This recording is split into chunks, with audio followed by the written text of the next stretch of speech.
The partnership of the Duchess and Conroy turned dark, and it is alleged they were lovers too, despite him being married. Pretty hypocritical considering her distaste to the prior king's debauched affairs. They would try to come up with new ways to control and direct their little monarch-to-be. Please continue to support my channel by subscribing. The Kensington System was set up as a ploy to keep little Victoria under their control, so they could gain a powerful regency over the country. Her hope was Victoria would become queen before the age of 18, meaning she would need a regent by her side. The pair were ruthless with their plans, pressurizing her into more and more events that led to little Victoria's collapse. Conroy and the Duchess forced the princess to attend a grueling tour of England, visiting town after town to drum up support for her coronation.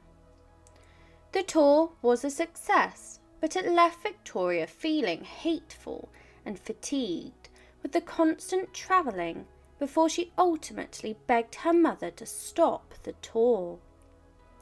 In October 1835, the exhausted 16-year-old girl fell ill.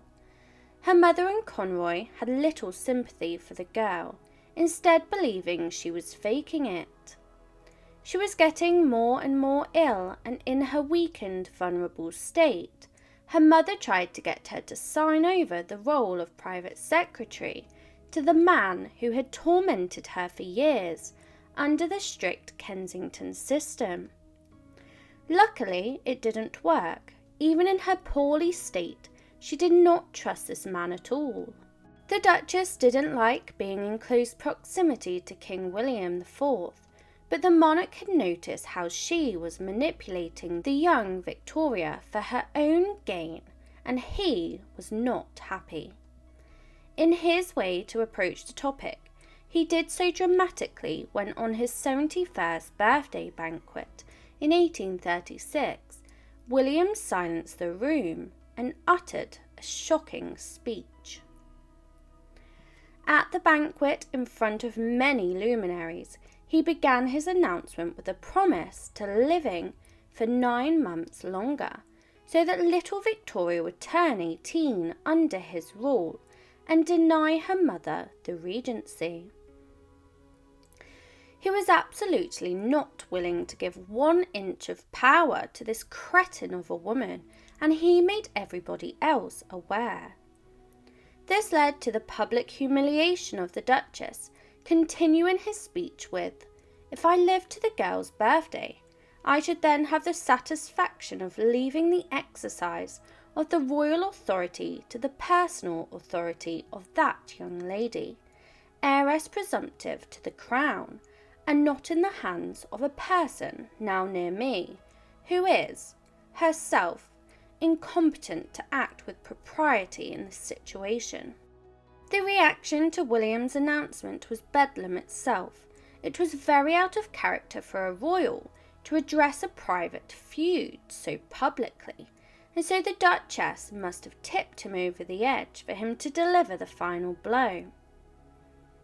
Little Victoria started sobbing, with her mother unwilling to comfort her as she stood stone-faced, refusing to move for a while before leaving the court the next day. This promise that was made by the king, he stuck to it, and on the 20th of June 1837, something miraculous happened. On this day, only 1 month after his niece Victoria turned 18, this man's hate for the Duchess willed him to live past her gaining regency to his throne via her daughter. The Duchess must still have been over the moon that her daughter was now the powerful Queen of England, and she could now continue to manipulate her, how she had always done before. But this is not how it worked out. The Duchess panicked, and her and Conroy came up with a plan that the young Victoria would extend her regency until the age of 21. The appointed queen-to-be was having absolutely none of it, instead choosing to rebel against her mother completely. Her daughter's coronation to the throne brought about her downfall rather than her quest for power. She had been suppressed under the strict Kensington System and control of her mother and Conroy, of whom she despised, and her first act as queen was to dismiss Conroy from her household. Then it was her own mother's time to pay for her sins and behaviour, when she was also banished. She banished her mother to the far rooms of Buckingham Palace, relegating her to the rooms furthest away from her, much to the shock of the court, who presumed she would stay loyal to her mother, who was still unmarried, but Queen Victoria was bitter over her mother's treatment of her. Queen Victoria had banished Conroy from her life, but this did not stop the Duchess and him plotting to remain control once again, when she kept him as part of her household in the remote rooms of the palace. This went on for a further 2 years before her ally was finally exiled. In 1839, the palace finally convinced Conroy to leave England and to go far away from both the Duchess and the Queen. With Conroy gone, you would imagine that things would get better, but the past cannot be erased, and the damage was done. All that was left was a rift between the older and younger Victorias, and it would nearly take the rest of the Duchess's life to mend it. But their reconciliation proved more heartbreaking than anything else. The pair would grow closer slowly over the years, with Conroy out of their lives, but she did not become a trusted member of the household until the Queen gave birth to her first child, and the women had a heartfelt reconciliation, and the Duchess became a doting and not a meddling grandmother. In 1854, the Duchess lost one of the most important people in her life, and that was Conroy himself.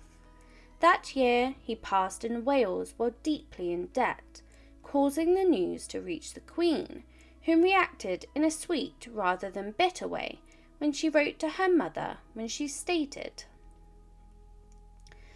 "Divisions between you and me, which could never have existed otherwise, they are buried with him." She wrote back to her daughter defending him, scrawling, "I shall not try and excuse the many errors that unfortunate man committed, but it would be very unjust if I allowed all of the blame to be thrown on him." When Conroy passed, the palace made a disturbing discovery when the numbers he had meddled with at the palace did not add up. It was revealed that he had been taking significant sums of money from her. She was, unbeknown to her, another victim of his. By the 1860s, the Duchess was in her 70s. She had become a grandmother many times over. She was in poor health, and she spent her years near Windsor Castle, in Frogmore House. This happens to be the place where Prince Harry and Meghan Markle had their wedding reception. It was here her health declined further, and the end was near. Queen Victoria was a carrier of the sickly blood-clotting disease, but it is a mystery of where this came from, as no one before her had it. This is where the rumour that the Duchess of Kent had an affair, and that Queen Victoria was the love child with that mystery man. There is one more piece of evidence for this theory. Another royal disease was porphyria. This had been prevalent in her ancestors, especially in her grandfather, Mad King George III. This disease failed to be passed on after Victoria, but haemophilia rose instead. Did the Duchess portray a legitimate heir of England, or was she the product of a steamy affair? It is unlikely that a carrier of haemophilia was the Duchess's lover, as he wouldn't have lived long enough into adulthood before he died. It is a possibility that the Duchess was the one whom passed this fatal disease on to her daughter, since it is a random mutation in 30% of cases. On March 16, 1861, the 74-year-old Duchess of Kent took her last breath after a lifetime of drama. The relationship with her daughter strengthened with each passing year, and Queen Victoria was still at her side when she passed, holding her hand. Her letters held even more drama that the Queen snooped on upon her death. Maybe she was going to finally get closure on her mother's behaviour over the years.